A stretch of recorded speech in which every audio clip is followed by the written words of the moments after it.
UP college के पुस्तकालय भवन में अंतर्राष्ट्रीय महिला दिवस के दूसरे दिन महिलाओं के हितों व उनके सशक्तिकरण के विषय पर परिचर्चा हुई, जिसमें मुख्य अतिथि के रूप में डॉक्टर नीरजा माधव, जो एक प्रख्यात लेखिका हैं। कार्यक्रम के दौरान अंतर्राष्ट्रीय महिला दिवस के उपलक्ष्य में बच्चों का डॉक्टर नीरजा माधव ने बताया कि छात्रों को सकारात्मक सहभागिता हेतु प्रोत्साहित करते रहना चाहिए, जिससे भारतीय समाज से प्राप्त समस्याएं व महिला सशक्तिकरण के समय उभरती चुनौतियों का समाधान सकारात्मक रूप से करना चाहिए।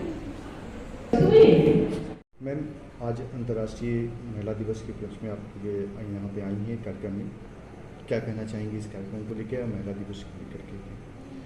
ये बहुत अच्छी बात है कि हम लोग महिला दिवस के बहाने एक जगह इकट्ठा होते हैं और अपने विचार साझा करते हैं। लेकिन महिला दिवस के दिन हम बस इतना ही कहना चाहेंगे कि जो एक पश्चिमी नारा आया हमारे देश में कि पितृसत्ता से मुक्ति चाहिए, ये कहीं ना कहीं से उचित नहीं है। हमारे भारतीय समाज की बुनावट ऐसी है कि जिसमें हम ये नारा नहीं दे सकते हैं कि हमें पुरुष समाज से मुक्ति चाहिए, क्योंकि हमारे यहाँ बहुत परिवार का एक महत्व है और परिवार में स्त्री पुरुष दोनों एक सामंजस्य के साथ रहते हैं।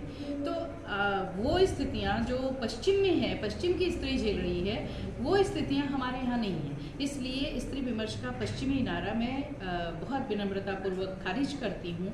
और जो हमारे यहाँ भारतीय स्त्री विमर्श रहा है, भारतीय स्त्री विमर्श का अपना एक उज्ज्वल पक्ष रहा है।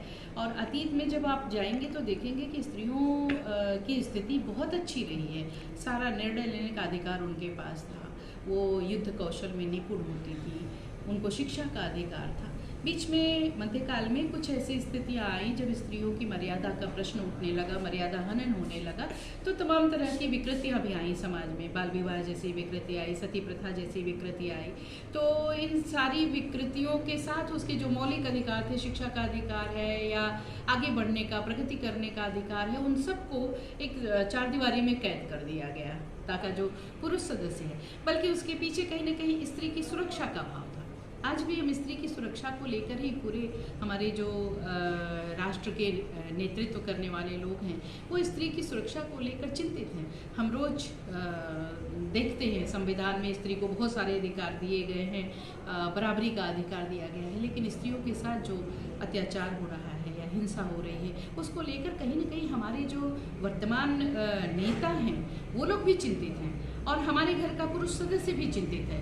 वो अपने घर की स्त्री को आगे बढ़ाना चाहता है, लेकिन सामाजिक जो एक समाज में जो कुछ विकृतियां हैं उनके साथ वो बहुत तालमेल नहीं बिठा पा रहा है।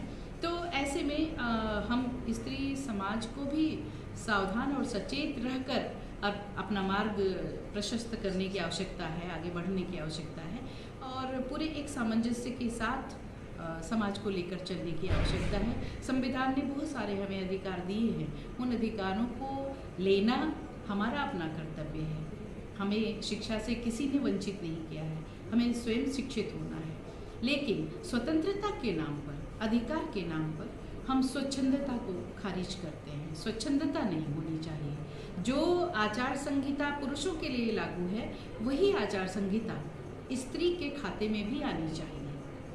तो ऐसा लगता है मैम कि अभी जो है, जिस तरह से अगर कहा जाए कि पुरुषों के बराबर अगर महिलाएं हैं, तो अभी वो दर्जा नहीं मिला है, इसको सदन में लाने की ज़रूरत है। जी, कहीं ना कहीं तो ये समझ में आ रहा है कि जितना नेतृत्व स्त्रियों का होना चाहिए, चाहे अभी कहीं मैं पढ़ रही थी अखबार में ही, तो संसद और विधानसभा में स्त्रियों का उतना नेतृत्व नहीं है। और आप जानते हैं कि राजनीति हमारे जीवन का चाहते हुए भी और ना चाहते हुए भी एक बहुत महत्वपूर्ण अंग है, हिस्सा है। और उस राजनीति में यदि स्त्रियां नहीं रहेंगी तो हमें लगता है कि उतनी सकारात्मक बातें नहीं आ पाएंगी, सकारात्मक नेतृत्व नहीं हो पाएगा। तो अगर आधी आबादी हम हैं तो कम से कम आधी आबादी का नेतृत्व भी संसद में और विधानसभा में होना चाहिए। और आप देखेंगे कि फिर उसके परिणाम बड़े सकारात्मक आएंगे। जो युद्ध की स्थितियां आती हैं, युद्ध की जगह शांति की स्थिति आने लगेगी धीरे धीरे, जो हमारा सपना है। मैम, ये चाहेंगे कि आप अपनी कविता के माध्यम से